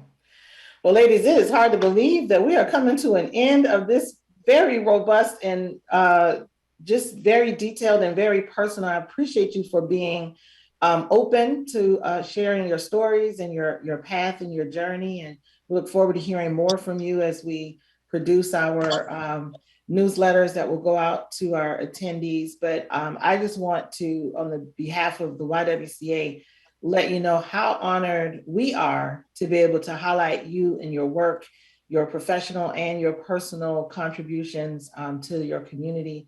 And we are just so much better off for having you now in our network, and we're not going to let you go. So you are now ours, and you are a part of our family. And thank you so very much for being here and for sharing this time. This has been great. Thank you. Thank you, Lavonda. Why choose the Charleston County School District? We have a diverse population of nearly 50,000 students attending our neighborhood, IB, magnet, charter, and Montessori schools. Programs such as STEM, music, performing arts, military, and technical prep programs. Students that graduate college and career ready. And Newsweek's top-rated high school in the nation.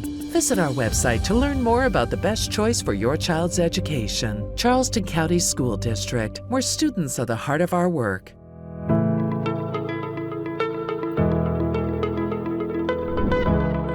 Kendra Snipe, and I'm delighted to serve as the board chair for the YWCA Greater Charleston. It is my hope that you are enjoying the What Women Bring virtual event, as we are cheerleaders for women who are making some good trouble in their respective industries. To paraphrase what Lavonda said earlier, the tenacity the What Women Bring honorees exhibit is a true reflection of the YWCA's mission to eliminate racism and empower women.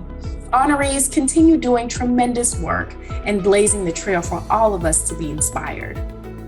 Thank you to members of the YWCA Greater Charleston family who have worked tirelessly to ensure yet another successful virtual event.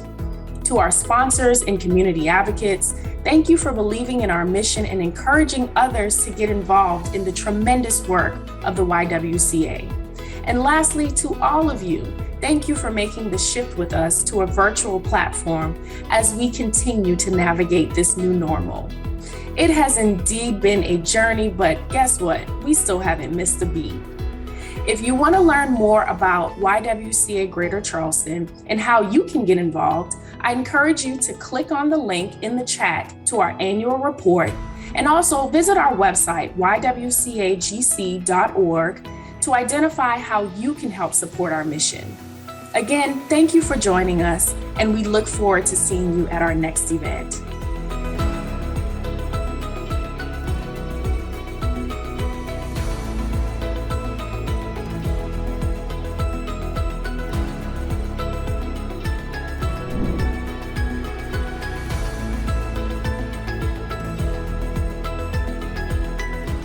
Wow, I don't know about you ladies, I am fired up. I am inspired. What a conversation. You know what? Lavonda and Danielle, you ladies did a phenomenal job moderating that. Our panelists, you ladies are phenomenal. What a wonderful conversation. Some of the things that I wrote down during the conversation, because I was in here raising my hands, I was about to shout up in here, run around the room. But some of the things that I jotted down, Audrey, she said, be intentional and not performative. Shawana, give ourselves grace. Erica, need a safe space, a personal cabinet. You need to make that a bumper sticker. Also, do it scared, but do it. We all know about that. And we as women are coming into our collective power, and that scares a lot of people, but they can't stop it. Dr. Kim said, regardless of what industry you're in, what are you doing to take care of those with less? So important. And Fair, I so feel you when you said, we need to continue to be a trigger for change. And the fact that when you were talking about your mentor, how you had a mentor who was tough on you, I also had a mentor who was very tough on me, and she made me the woman I am today. So I am so blessed to have had my third-grade teacher, Mrs. Thompson. But Janet Bates, Janet, you almost made me run around the room, girl. I wanted to pass the collection plate when you said, I literally was looking for a collection plate when you said, the rules weren't written by us, happy to read them, but not going to follow them. What a word. You ladies certainly brought it. We're going to ask you to bring a little bit more, because now you're going to take some questions from our audience. They have some questions for you ladies.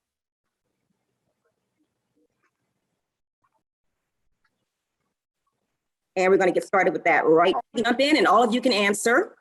How do you handle the most difficult moments in your equity work?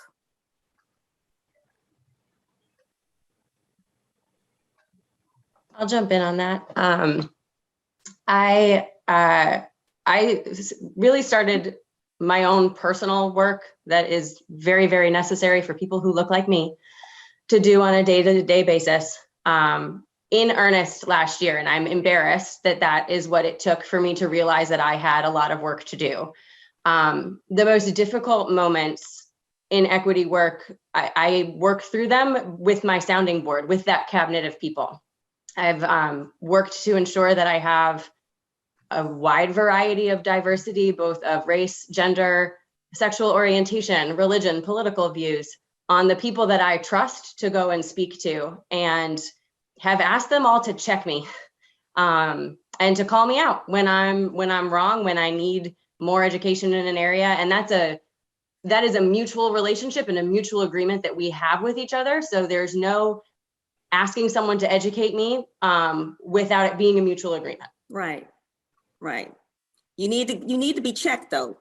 Absolutely. Make sure you have the right kind of check though. Check me when I'm wrong. Absolutely. I love it. Anybody else want to jump in on that one? This is Erica. I'll say, I think after I scream into my pillow or beat my pillow or cry, depending on how difficult the equity work gets, the first thing I try to do is understand where the person's coming from and whether it's an opportunity to teach and to help them learn a little bit more about equity, what it means, what we're trying to do and accomplish. I also really try to get into a space of negotiation. How can I still have a win, even if I have to take a little bit of a loss, because equity work is for the long term, it's the long haul, and there's stages to what we do. But at the end of the day, the thing I make sure I do most is to model courage, to model persistence, and to model truth. And so no matter the scenario or the conversation, I feel like I have a responsibility to show and prove that equity work has to happen, no matter how hard it is. And so that's where I get into that phase of negotiation, modeling truth, and making sure I push where I need to push. And Erica, I think that was so important what you said, that equity work is for the long haul, because a lot of women, younger women starting out, they may not be able to get that. So I think to really reinforce that, let them know that short-term deal here is for the long term. Yeah. Anybody else want to jump in on that question? Hi, Octavia. Good to see you. And Hi, Sarah. Okay, we just had a moment. I just feel like, for me personally as a parent, I'll bring that perspective in when you are dealing with issues. I have 2 Black sons, and so I've had an opportunity to have some very direct conversations with both of them. They're 15 and 6, but also I have to be comfortable being an advocate for them in a school system that always doesn't see them for who they are. And that can be uncomfortable at times because sometimes it seems like it's repetitive in way we have to move and have to maneuver things. But I also recognize I did it had a conversation one time last year, and someone reached out to me from my oldest son's high school and said, I appreciate you. I heard through the grapevine that you had a conversation. Just want you to know that he's not the only one, but you're the only one that they're hearing from. And so in those moments when it's uncomfortable for me, I know that it is not just about my child. It is about others who may look like him. Right. So you got to push through. Got to push through. All right, ladies, we're going to go to the next question from our viewers. What do the panelists think about the great resignation of women from corporate America? I'll jump in on that one. Yeah, I think it was inevitable. I believe that this was one of those COVID blessings. Like, we had time as women to sit home and really start to introspectively think about what's truly important to us and how much we bring to our companies and our organizations, and what it would mean if we harness some of that for ourselves and build companies and businesses that are founded on the values in which we treasure. And so I felt like it was inevitable, and I'm so excited to see what happens in our different industries, be it next year, 2023, 2025, and how that inspires our rising stars to then start to see themselves as entrepreneurs and mountain movers, because that's truly what I believe, and I could be biased, that women are in organizations. We have the soft and the hard skills that are needed to be great holistic leaders. And I'm excited to see what happens when we all join forces and show the world that women really run this stuff. Really do. Yeah. And you're right, COVID allowed time for us to reassess and really confirm our value. Because, we know we have it going on. We know that because we're always running every day. But when COVID happened, you had all this time just to self-reflect and think about that. Really, I got it going on for real. I need to do me. I need to raise my value. So I totally agree with that. Anybody else want to tackle that question? I'd like to jump in here. This is CJ. I just wanted to, it really speaks to me because that is when I actually left my role in corporate world last year during the pandemic to go full time with my nonprofit. So Dr. Kim, you could not have said it better. Those are my sentiments. And I had the time to really think and take myself seriously and remember, like, what are you doing working beneath your privilege, working beneath your power? You are better than this. You are a leader, and you are supposed to be leading the way. And I had to have a talk with myself. And after I had that talk with myself, I found the courage. As my dear Erica said, I got a cabinet together and we made it happen. And it has been 1 year since I left, and look at today. So whomever is listening, whomever is thinking of being trigger shy to launch, just do it. Do it scared, as has been one of our coin phrases for today. But I'm telling you, I'm grateful. I thank God for the pandemic because it made me remember who I was.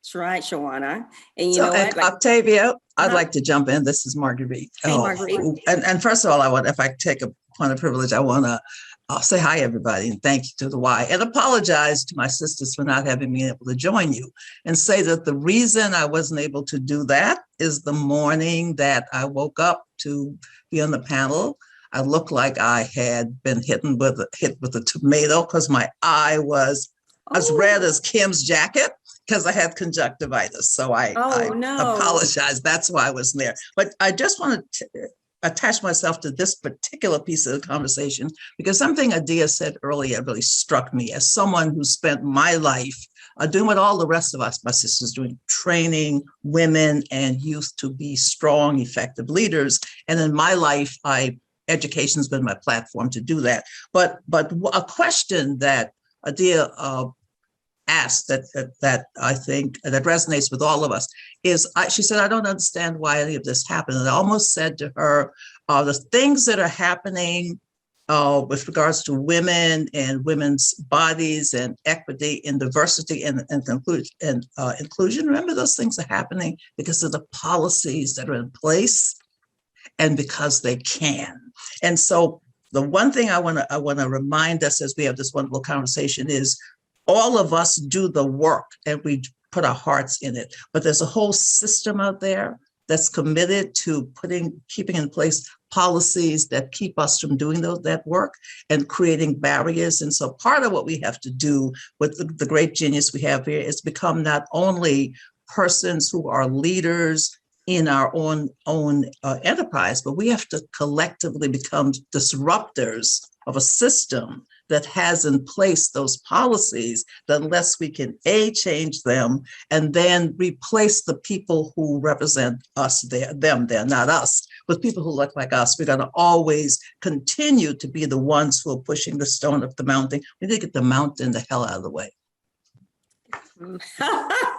Right, Margaret.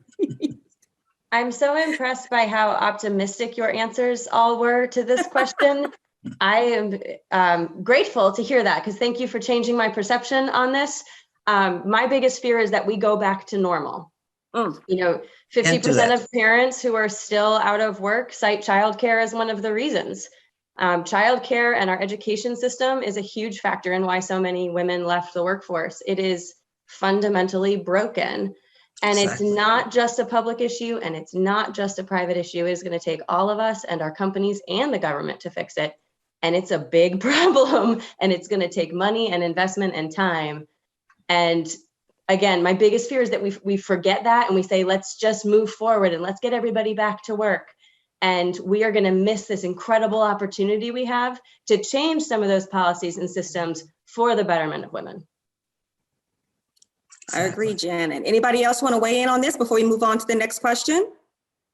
I have to say I agree with Janet, and that was like my thought as well. Like I look at myself, for instance, my husband is the bread maker for the household. So when pandemic hits and we had to do the homeschooling, of course, I had to put everything on the side. So the women are the first one to be put back to where, we were 30 years ago or something. So I didn't stop working. I didn't stop doing anything I was doing. I just started sleeping less. So I wouldn't sleep as many hours as I needed. I would spend the time with my son, helping him homeschooling, get everything else done. And then after he was in bed, I would work. So I just think that it's great that a lot of people realize that they should become, self-employed and all of this. And I think that part is fantastic, but it also leaves us a great thing to, remember that we still have a lot to do for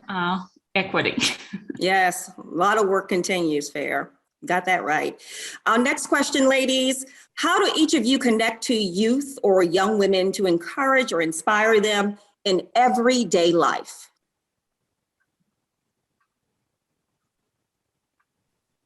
Who wants to take that first? I'll jump in unless someone else wants to. Janet? Go ahead, CJ. I just want to say that not only did I leave that corporate job, but I started on a new career path as an 8th grade English teacher.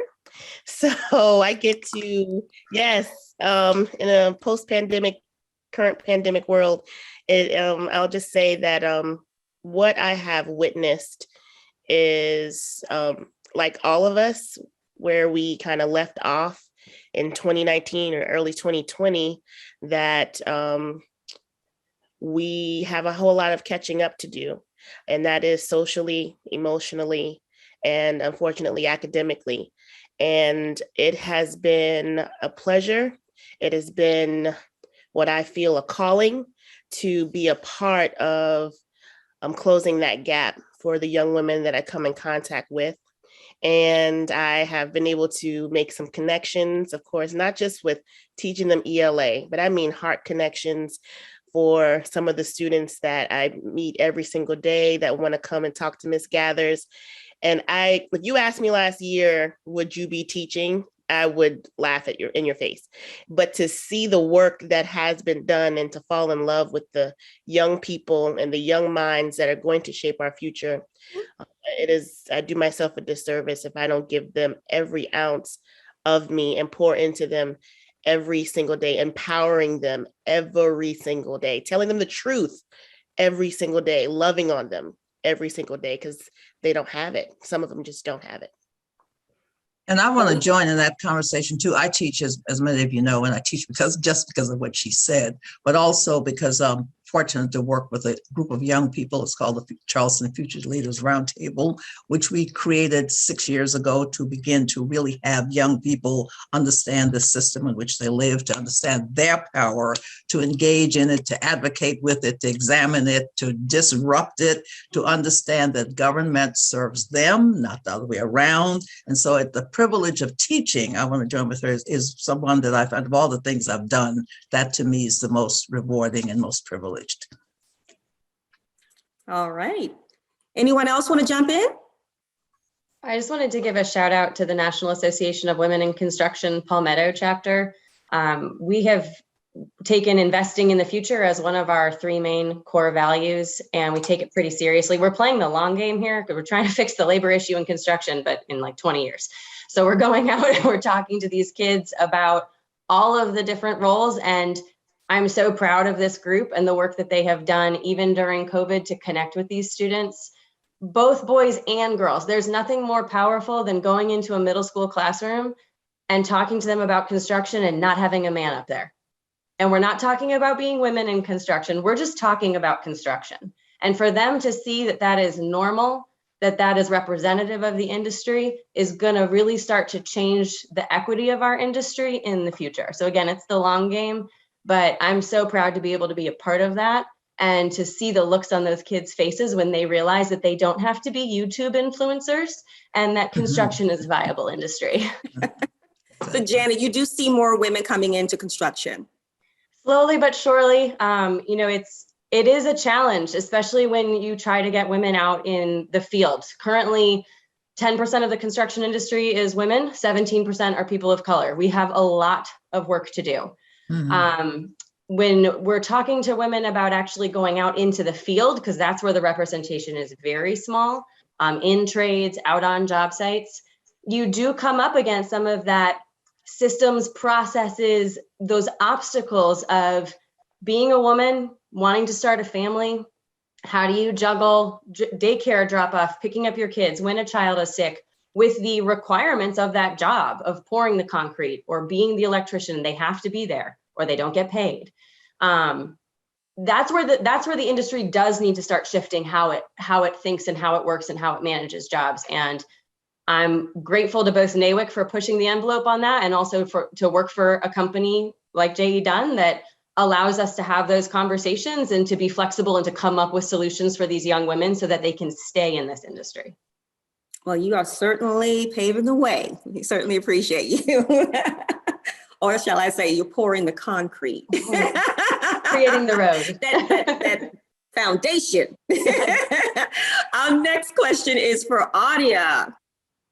Adia, how are you adjusting to college campus during COVID? Well, first, I just want to say thank you for all the birthday wishes. But adjusting to a college campus during a pandemic is very interesting. As I'm sure most of you know, Howard actually wasn't open at all last year. They did all online college classes for the entire school year. And this year, it's a bit of a mix. So some of my classes are online, some of them are in person. We have lots of safety protocols, like no visitation, outside visitation. We have COVID testing, all of this stuff. But it's really interesting to see because it's very different from high school, I think. There are a lot more safety protocols, but the schooling itself is different. We have a lot of our teachers who check in on us, give us like mental health days and stuff to make sure that we can actually learn in the environment with all of this other stuff going on. And I know a lot of people are still having issues with like being able to afford paying to come to school with the pandemic hurting like their parents' income and things like that. So it's very different from what I would have expected not even 2 years ago, but I'm still enjoying it. Have you noticed any effect on for you or even for your friends as it comes to your mental stability in dealing with this pandemic? Definitely, yes. You have to watch yourself. So like personally, I know that since the majority of my classes are online, I can't be in my room all day because that'll just mess my mental health really bad. So I come out, like come to the library, sit outside, wherever I can be to like just give myself some space, some fresh air. But yeah, you just have to really watch yourself, especially if like some people came to school and are living on campus but don't have any classes in person. So they're really just staring at a screen all day. So you just have to really make sure that you're taking care of yourself. Yes, and we pray that you continue to do so. And Adia, you are a special, beautiful young lady. And thank you so much for spending your birthday, your 19th birthday with us and just imparting your wisdom and just inspiring us. We so appreciate you and we celebrate you. Happy birthday. Thank you. Okay, our next question is for Erica. What are the financial literacy tools offered to the community neighbors who are being displaced or left and right because of COVID and income loss and real estate developers scouting for land? That's for Erica. We actually do we've always provided a basic budgeting class for those who are in need for financial assistance. You can come to us, we'll provide money to help pay with your rent or your utilities to help you catch up. So as part of that, we require you to take a budgeting class so you can learn. But actually, as of July 1st, we've been expanding from just budgeting to a full financial literacy curriculum that has about 3 or 4 levels of learning, because if we're really trying to move people to a place of self-sufficiency, it's about really educating them deeply about money management, money skills for the long term. And so we're committed to doing that, but sometimes that's not enough. So we also provide job assistance. We will help you get a job if you have income loss, or if you're not making enough money, we will help you do that too. Prior to COVID, we actually were doing job fairs on our property on Johns Island, but that hasn't happened since COVID. But my staff, my social workers are still meeting with our neighbors one-on-one. We help you set goals. We'll even help you achieve those goals if we can. And so we couple the financial literacy piece with the workforce development piece. And then in my opinion, I still don't think that's enough. And so under our new strategic plan, we've actually added advocacy as another resource and another strategy for our organization, because while the work we do really helps the individual, we think we can have a deeper impact if we can influence and change the systems. You get to systemic change, influence the systems that actually keep people in the place they are when it comes to being low income or put people over the edge into poverty. And so we're looking at a more holistic approach to what we do and able to provide all those services to folks as they need it.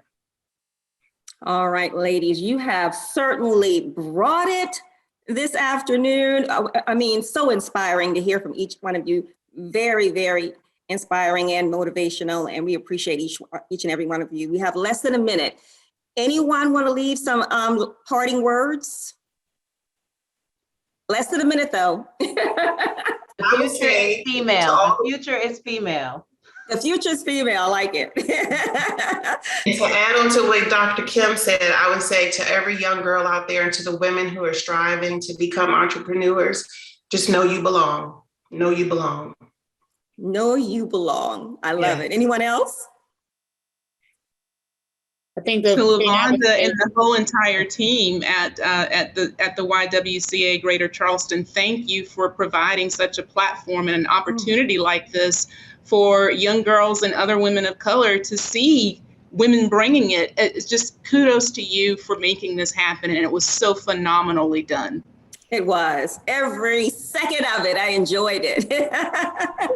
Audrey? Yes, I would just say, I think the takeaway again is that personal cabinet, you have to seek out those folks. I think my sister Erica mentioned that, and we all mentioned it probably in different ways, but just seek out those folks who are around you. You need a mentor, you need a sponsor. You also need that cabinet who you can be real with and pull off the mask. I like to talk about the mask all the time, but you can pull off the mask and then they can build you back up, because we all need that. So thank you again. All right. Anyone else, ladies? Well, you ladies, I can't say it enough. You are phenomenal. Congratulations on your honor. So deserving, each and every one of you, inspiring. You're doing your thing, and you're not only going to the top, but you're bringing others with you. You're reaching back to bring others with you. And that's what it's all about. You got to continue to help each other. You got to continue to lift each other up. And to the YWCA of Greater Charleston, what a spectacular event. LaVonda, Danielle, the entire board, great job. Entire What Women Bring committee, wonderful job. Thank you so much for including me. I feel inspired. I feel uplifted. I feel better than when I started. So I thank God for that. And I thank God for each and every one of you ladies. So right now we're going to hear the call of action from LaVonda. All right. Well, thank you so much. Thank you for everyone who has stuck with us to the end. I promise to get you out by 1 o'clock. I want to first of all thank Octavia. Thank you so much for being with us all of the 4 years that we've been doing this event. This event is specifically designed to highlight those women, each one reach one. You said it, Octavia.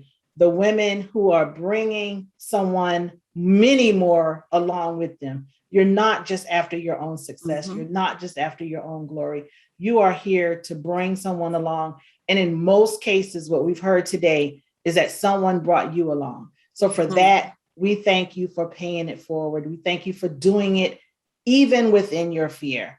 I want to certainly thank Danielle Hardy for chairing this committee. Danielle has been a member, a board member, a supporter, a Y teen. She's been all the things that you could be at the YWCA, and she continues to support not only this event, but other events. I want to certainly thank our sponsors. Please, if you registered in advance, you got an email that would have our booklet. It has other questions. It has a synopsis and even a further bio of all of our honorees. So you get to see a little bit more about them. Definitely want to thank and congratulate our honorees. You all really brought it. You did exactly what we asked. It was to come and be real. And I thank you for your vulnerability, your openness, and your transparency. Please, all participants, look for our monthly newsletter. I will be doing monthly blogs with each of these wonderful and transparent women, where we will get a chance. We will take all of the things that have been in the chat, and we'll be able to really have a much more in-depth conversation. So every month you will see that newsletter. Please, our call to action is to join the YWCA. Join us on a mission to eliminate racism and empower women. Definitely that is where we go when we're looking for thought leadership and supporters. And there was a text to give slide, as you saw earlier, but just on our website, ywcagc.org, you can donate, become a member, and join us on a mission. And then like Russell Simmons said, thank you for joining us. God bless. Be safe and be kind to one another, and good afternoon. Thank you.